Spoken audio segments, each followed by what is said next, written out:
आइए कहानी एक्सप्रेस के साथ एक सफर पर, जहां हर स्टेशन पर मिलेगा आपको एक ऐसा अनुभव जो आपके दिल को छू जाएगा।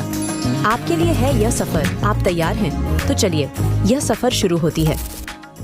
यह कहानी गांव के दो दोस्तों की बड़ी ही इमोशनल स्टोरी है एल, जो आप लोगों के एक बहुत बड़ी सामाजिक दर्शन भी कराएंगी। एल कुछ साल पहले की बात है। रामू नाम का एक लड़का एक छोटे से गांव में रहता था। एल, उसका एक दोस्त अर्जुन भी था। एल दोनों में बहुत गहरी दोस्ती थी। एल दोनों कहीं भी जाते तो वे साथ ही जाते थे, कोई भी काम करते थे तो दोनों एक ही साथ करते थे। दोनों की पढ़ाई लिखाई एक गांव के छोटे से स्कूल में ही हुई थी।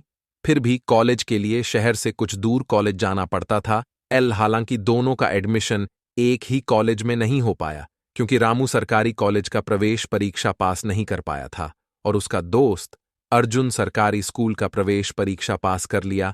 एल इस प्रकार दोनों की एडमिशन गांव से कुछ दूरी पर अलग अलग कॉलेज में हो गई। फिर भी उनकी दोस्ती खत्म नहीं हुई, भले ही कॉलेज साथ नहीं जाते थे। एल इस तरह से उनका कॉलेज का सफर धीरे धीरे चल रहा था। अचानक अर्जुन की मां, जो काफी समय से बीमार चल रही थी, एल उनकी मृत्यु हो गई। अर्जुन अपनी मां से बहुत प्यार करता था, इसलिए वह टूटा टूटा रहने लगा। ऐसा नहीं कि अर्जुन अकेला भाई था, अर्जुन के और भी दो बड़े भाई थे। एल, जिनकी शादी हो चुकी थी, वह अपनी पत्नी के साथ ही रहते थे। एल, लेकिन उनको अर्जुन की पढ़ाई लिखाई पर ध्यान नहीं था। वे चाहते थे कि अर्जुन किसी शहर में जाकर काम करें, एल और अपना खुद का खर्च निकाले और हमें भी कुछ दे।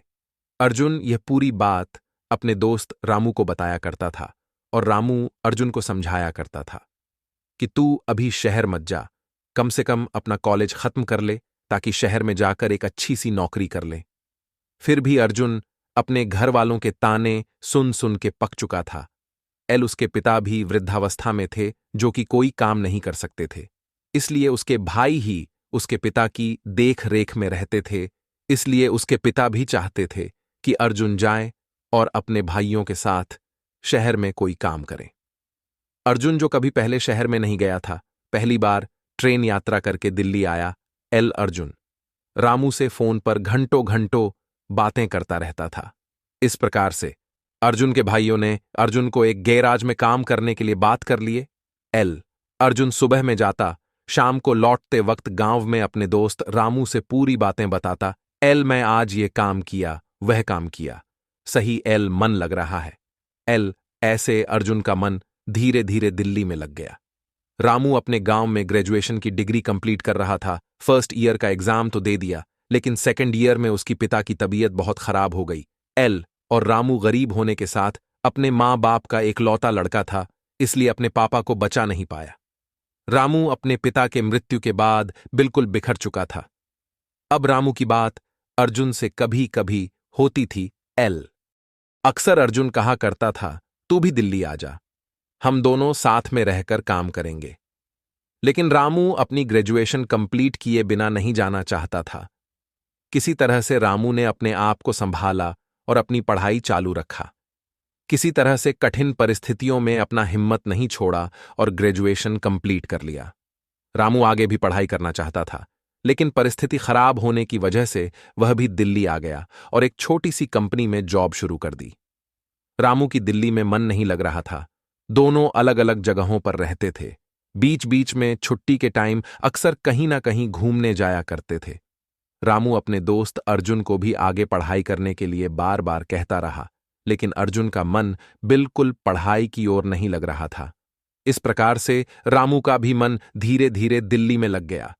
वह अपनी कंपनी में अच्छा प्रदर्शन देने लगा। उसकी मैनेजर ने उसकी कुछ ज्यादा सैलरी कर कंपनी में परमानेंट कर दिया। इस प्रकार से रामू अपनी कंपनी में कुछ साल काम करने के बाद कुछ पैसे इकट्ठा कर लिया और उसकी अच्छी खासी पहचान बन गई। इस तरह से रामू दिन दुगनी रात चौगुनी की गति से प्रगति करता रहा। रामू दिन रात एक करके मेहनत करता रहा और उसकी मेहनत रंग लाई और कुछ समय बाद वह कंपनी में मैनेजर पोस्ट पर नियुक्त हो गया। रामू अर्जुन से जिंदगी के दौर में काफी आगे निकल चुका था। उसके बड़े बड़े लोगों के साथ संपर्क हो गया था और महंगी जगहों पर घूमने जाता। समय अभाव के कारण वह अपने दोस्त अर्जुन से कम ही मिल पाता था और अर्जुन भी अपने बचपन के दोस्त रामू को फोन करने में हिचकत ही था। वह नहीं चाहता कि वह मेरे फोन से कहीं डिस्टर्ब हो जाए। इस तरह से रामू और अर्जुन रामू का मिलना जुलना बिल्कुल बंद हो गया। रामू अपनी जिंदगी में दिन प्रतिदिन आगे बढ़ता रहा और अर्जुन सालों एक गैरेज में एक ही काम करता रहा और एक ही जगह स्थिर हो गया था। एक बार रामू को एक काम वाली की जरूरत पड़ी। तब वह पड़ोस में रहे पड़ोसियों से जिक्र किया। तब एक पड़ोसी ने एक औरत को उसके घर पर काम करने के लिए बताया। रामू संडे के दिन अपने कमरे पर ही था। रामू ने उस औरत से कुछ बेसिक जानकारियां ली। उसके बाद वह औरत ने उसको अपना आईडी प्रूफ दिया। जब आईडी प्रूफ पर अपने बचपन के दोस्त अर्जुन का नाम लिखा देखा तो वह एक पल के लिए सहम गया कि शायद कहीं वही अर्जुन तो नहीं। तब उसने बोला कि आपके हस्बैंड क्या करते हैं? औरत बोली, मेरे हस्बैंड एक गैरेज में काम करते हैं। तब रामू समझ गया, कहीं ना कहीं वह मेरा ही अर्जुन है। रामू का मन भर आया। किसी तरह से अपने आप को संभालते हुए बोला, क्या मैं तुम्हारे हस्बैंड से मिल सकता हूं? बोली, हां, वह मेरे साथ ही आए हैं, नीचे पार्क में बैठे हुए। जिस तरह श्री कृष्ण जी ने सुदामा के लिए चले थे, ठीक उसी प्रकार रामू ने अपने दोस्त से मिलने के लिए चल पड़ा। अर्जुन ने अपने दोस्त रामू को देखा। वह दूर से ही पहचान गया। उसने अपना मुंह विपरीत दिशा में कर लिया ताकि रामू उसे पहचान ना पाए। जब रामू ने अर्जुन के कंधे पर हाथ रखकर बोला, बचपन का प्यार है दोस्त, कुछ समय के लिए दूर हो सकते हैं, हमेशा के लिए नहीं। अर्जुन शर्म के मारे अपना सिर नीचे किए हुए आंसुओं को छिपाने की कोशिश कर रहा था। रामू बोला, मुझसे गले नहीं मिलेगा। अर्जुन गले मिलने का नाम सुनकर आंसुओं से सराबोर अपने दोस्त रामू को गले लगा लिया। दोनों ने गले मिलकर एक दूसरे को देखकर पहले तो मन भर रोया। उसके बाद रामू ने उन दोनों को अपने घर ले गया और तीनों ने मिलकर भोजन किया।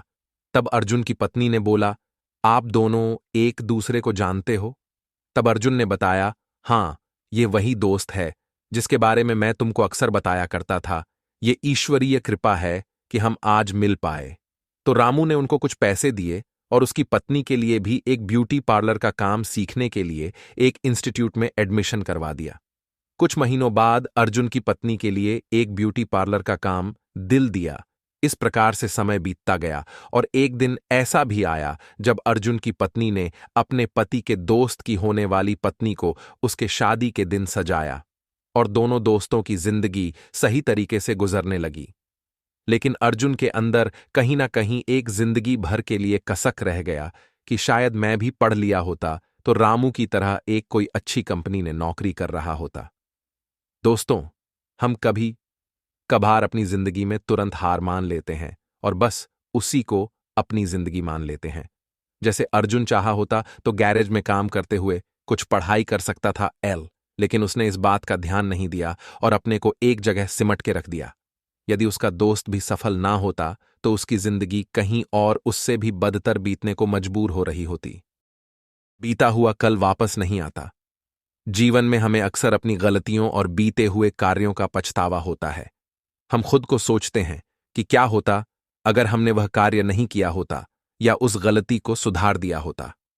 लेकिन क्या आपने कभी यह सोचा है कि बीता हुआ कल वापस लौटकर नहीं आता है? यहां हम एक छोटी लेकिन गहराई से सोचने वाली महात्मा बुद्ध की इस कहानी के माध्यम से देखेंगे कि हमें अपनी भूलों को भूलकर आगे बढ़ना चाहिए।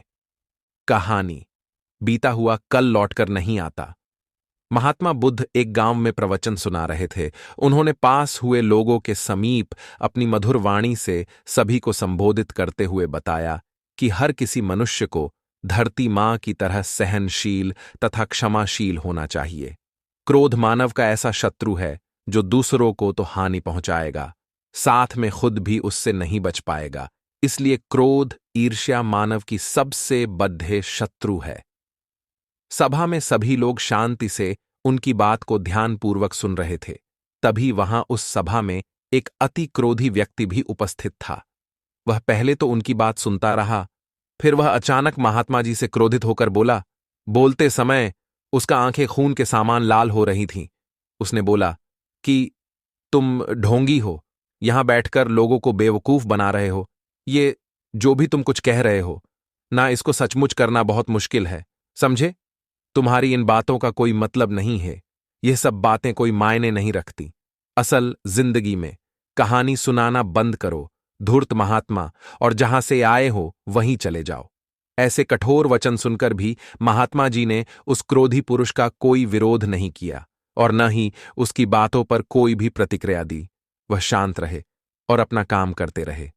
जिससे वह पुरुष और भी क्रोधित हो गया। उसकी समझ नहीं आया वह क्या करे। तब उस पुरुष ने महात्मा जी के मुंह पर थूक कर चला गया। अगले दिन जब उस व्यक्ति का क्रोध शांत हुआ और उसे अपनी गलती का पछतावा हुआ, तब वह आत्मग्लानि में जलने लगा। और फिर उसने सोचा कि उस महात्मा से मुझे माफी मांगनी चाहिए। वह महात्मा जी की खोज में उसी स्थान पर गया जहां महात्मा जी कल प्रवचन दे रहे थे। लेकिन महात्मा जी वहां कहाँ मिलने वाले थे। वह तो अपने शिष्यों के साथ अन्य किसी गांव की यात्रा पर निकल पड़े। वह पुरुष सब लोगों से महात्मा जी के बारे में पूछता पूछता उस स्थान पर पहुंच गया जहां की महात्मा जी प्रवचन कर रहे थे।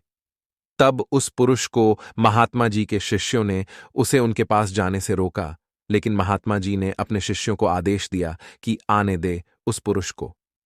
तब वह पुरुष महात्मा जी के चरणों पर गिर गया। उनसे बोला, मुझे क्षमा कीजिए महाराज। उसने महात्मा जी से पूछा, क्या आप भूल गए हो कि मैं वही जिसने कल आपका इतना अपमान किया था? मैं अपने दुष्ट कृत्य की आपसे माफी मांगता हूं। तब महात्मा जी ने बड्ढे शालीनता से उस पुरुष से बोले कि कौन सी बात? तब उस पुरुष ने बड्ढी हैरानी से महात्मा जी की ओर देखा। महात्मा जी बोले कि मैं तो बीती बातें वहीं छोड़ दहाया, क्योंकि बीता हुआ कल कभी वापस लौटकर नहीं आता। इसलिए बीती हुए बातों की वजह से आज और अपना आने वाला कल नहीं बिगड़ना चाहिए। जो हो गया सो हो गया। तुम्हें अपनी भूल का एहसास हुआ, यही सबसे बड़ी बात है। तुम अपनी गलती को मान लिए, सो तुम अब निर्मल हो गए हो। इसलिए कोई भी ग्लानि अपने मन में नहीं रखो। अपने आने वाले कल के बारे में विचार करो और उसे सुधारने का प्रयास करो। महात्मा जी की बात सुनकर उस पुरुष के मन का भार हल्का हो गया और उसने महात्मा जी के चरणों को पकड़ कर कहा, आज से मैं अपने क्रोध का त्याग करता हूं और धैर्यवान और क्षमाशील होने का प्राण आज से लेता हूं। निष्कर्ष। तो दोस्तों, हमें इस कहानी से यह प्रेरणा मिलती है कि यदि अपने बीते हुए कल की गलती को लेकर हमें वर्तमान में उसका पछतावा न कर, उस गलती को हमें अपने भविष्य में कभी नहीं करना चाहिए। क्योंकि दोस्तों, बीता हुआ कल कभी लौटकर वापस नहीं आता। तो अगर आपको महात्मा गौतम बुद्ध की इस कहानी से कुछ सीखने को मिला हो, तो अपने दोस्तों के साथ इसे जरूर शेयर करें